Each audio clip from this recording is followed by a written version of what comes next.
আসসালামু আলাইকুম। প্রতিদিনের মতো আজকে একটি নতুন ভিডিও নিয়ে চলে আসলাম। আশা করি সবাই ভালো আছেন। আলহামদুলিল্লাহ আমরাও ভালো আছি। তো আজকে হচ্ছে শনিবার দিন। সারাদিন সকাল থেকে হচ্ছে বৃষ্টি হইতেছে। তো ওই যে পাপোশটা কালকে ধুয়ে দিছিলাম, ওইটা চেয়ারে রাখতে হইছে কারণ হচ্ছে বারান্দায় দিলে বৃষ্টি হইতেছে। তা আনাজ থেকে ঘুম থেকে উঠায়া হচ্ছে একটা জামা পরায় দিলাম। ও সারাক্ষণ এটা সেটা নিচে মানে ফালায় আর ওগুলোই হচ্ছে মুখে দেয়।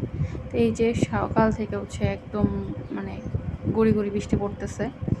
তো বারান্দায় হচ্ছে ঠাই লাগায় রাখছিলাম। তারপর হচ্ছে খুলে দিছি। কারণ হচ্ছে বাতাস ছিল না। রাত্রে দেখি অনেক বাতাস হইছে, বৃষ্টি হইছে। তো পর্দা দিয়ে রাখছি। তো এখানে হচ্ছে সব কিছু গোছগাছ করে রাখছি সকালবেলা উঠেই। কারণ হচ্ছে বৃষ্টির দিনে না কেমন জানি লাগে। আর বলছি না যে গাছ লাগাইছিলাম আমি, মানি প্ল্যান্ট। তো আমার এগুলো হচ্ছে পানিতে ছিল, এগুলো আমি ছোট ছোট চারা করে হচ্ছে এই দুইটাতে লাগাইছি। তো এখন হচ্ছে এরকম পাতা হইতেছে। তো যাই হোক মাশাল্লাহ আস্তে আস্তে হইতেছে। আর ওইখানে দুইটা নতুন দিছি, এখনও পাতা হয় নাই। তো আজকে কী রান্না করবো চিন্তা করতেছিলাম। আজকে হচ্ছে একটু গরুর মাংস পরে নামাইছি, একটু বাটিতে রাখছিলাম আলাদা করে হচ্ছে অন্য নুডলসে দেওয়ার জন্য, মানে নুডলস দিয়ে খাওয়ার জন্য। কিন্তু হচ্ছে পরে চিন্তা করলাম যে এটা দিয়ে পাতলা খিচুড়ি রান্না করে ফেলি। সাথে তো বাসায় সবজি আসছেই, একটু পেঁপে আর আলু দিয়ে পাতলা খিচুড়ি করি। পরে হচ্ছে হিমুকে ফোন দিস, পরে বলতেছে নাও পাতলা খিচুড়ি খাবে না, যদি মানে ভুনা ভুনা খিচুড়ি বা একটু মাখা মাখা খিচুড়ি হয় তাহলে সে খাবে, নাহলে খাবে না। তো যা মানে চিন্তা করছে এখন তার কিছু করার নাই। তো আমি আছে এটুকুই দিয়ে একটু ভুনা খিচুড়ির মতো রান্না করি। তো মাংসগুলো হচ্ছে দিয়ে দিলাম, একটু ছোটো ছোটো করে কাটছি, বিরিয়ানির মাংস যেরকম হয় ওরকম করে কাটছি। তো এখন হচ্ছে এটা মাংসটা সব মশলা টশলা দিয়ে কষায় নিব। তো কষানো শেষ হলে পরে একটু সবজিটা দিব, পেঁপে আর আলুটা পরে দিব, যেহেতু গরুর মাংস সিদ্ধ হতে একটু সময় লাগে। তো একটু সিদ্ধ হোক হালকা, একটু পানি দিয়ে দিব যেন তাড়াতাড়ি সিদ্ধ হয়। তো আজকে আর কিছুই রানবো না, এই খিচুড়ি দিয়ে হচ্ছে সকাল আর দুপুর। আসলে বৃষ্টির দিনে না কাজ করতে ভালোই লাগে না, কেমন আলছামি লাগে, মনে হয় যে শুয়ে থাকি ঘুমাই। তো যাই হোক এখানে হচ্ছে আমার মাংসটা প্রায় সিদ্ধ হয়ে গেছে। এখানে আমি আলু আর হচ্ছে পেঁপে দিয়ে দিব। এটা দিয়ে হচ্ছে এই পানিতেই মানে এই ঝোলেই হচ্ছে আলু আর পেঁপে সিদ্ধ হয়ে যাবে। তারপরে হচ্ছে আমি খিচুড়িটা বসাই দিব। তো আমি চাল ডাল ভিজায় রাখছি, তা আগে এটা হোক। আর এর মধ্যে হচ্ছে আমি ঘরের কাজ করে হচ্ছে একদম মানে রিল্যাক্স থাকতে চাই। কারণ আমার হচ্ছে মনে হয় ঘরের কাজটাই প্যারা লাগে, রান্নাবান্না এত প্যারা লাগে না। তো রান্নাবান্না আসলে টুকটাক টুকটাক করে করাই যায়, কিন্তু ঘরের কাজগুলো খুবই মনে হয় যে তাড়াতাড়ি ঘর তোর পরিষ্কার না করলে যেন কেমন লাগে। এই পানিটা হচ্ছে শুকায় গেলেই তারপর হচ্ছে আমি তরকারিটা নামায়া খিচুড়ি বসাই দিব। তো দেখতেছিলাম একদম মানে তেল ছেড়ে দিছে, মশলা পানি শুকায় গেছে। তো এখন হচ্ছে আমি ভুনা খিচুড়িটা বসাই দিব।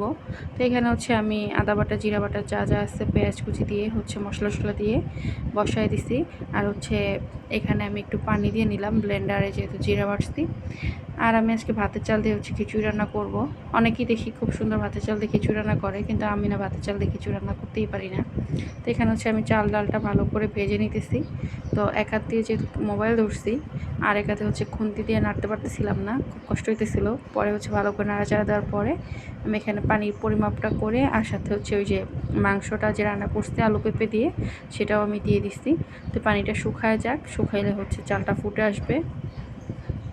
এর উপরে হচ্ছে কয়টা কাঁচামরিচও দিয়ে দিব। এই যে চালটা হচ্ছে মানে ফুটে আসতেছে, প্রায়ই হয়ে গেছে, কিন্তু ভাতের চাল একটু সময় লাগবেই।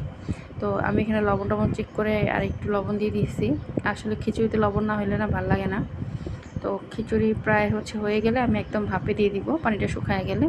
তো খিচুড়িটা খুবই মজা হয়েছে খাইতে। এই যে খিচুড়িটা মানে প্রায় হয়ে গেছে, এখন যে সেটা আমি ভাপে দিলে পানিটা শুকায় যাবে, একদম মানে মাখা মাখা একটা খিচুড়ি হবে।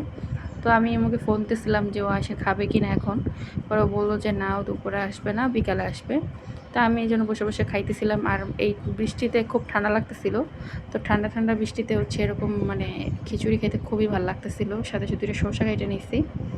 পরে হচ্ছে ইমু বাসা আসছে, ও হচ্ছে খাইতেছিল, খিচুড়ি খাইছে। পরে হচ্ছে দুজনে মিলে একসাথে চা খাইলাম বারান্দায় বসা। বৃষ্টি হইতেছে, একটু ছাদে যেতে পারতেছি না কারণ বৃষ্টির কারণে মানে গেলেই হচ্ছে ভিজে দিতেছি। তো এখানে হচ্ছে চাটা আমি এখন ভালো করে নেড়ে তারপর চাটা খাবো। আসলে এরকমই হয়, মানে যেদিন মনে করি যে একটু ছাদে যাব বা কিছু, সেদিন আর মানে যেতে পারি না। তো এই যে পাশের বাসার ছাদে হচ্ছে কয়েকটা সুন্দর কাঠগোলাপ গাছ ছিল। তো ঠিক মাগরিবের আগে দিয়ে যে আমি ছাদে গেছিলাম, তখন হচ্ছে ভিডিওটা করলাম। আর এখানে বাসায় এসে পরে হচ্ছে একটু পেঁয়াজও বানাইতেছি। বৃষ্টির দিনে হচ্ছে ঠান্ডা ঠান্ডা পেঁয়াজ, মানে ঠান্ডা ঠান্ডা বৃষ্টির দিনে হচ্ছে ভাজা পোড়া খাইতে কিন্তু ভালোই লাগে। তো তো বিশেষ করে আমাদের বাসায় হচ্ছে আলুর চপ আর পেঁয়াজুটা খাওয়া হয় বেশি।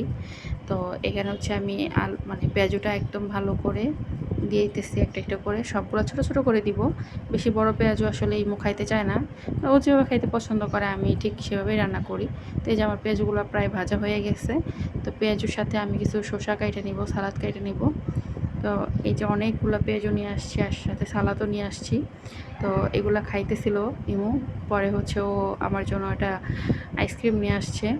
তো আজকের মতো ভিডিওটা এই পর্যন্তই। সবাই ভালো থাকবেন, সুস্থ থাকবেন। আল্লাহ হাফেজ।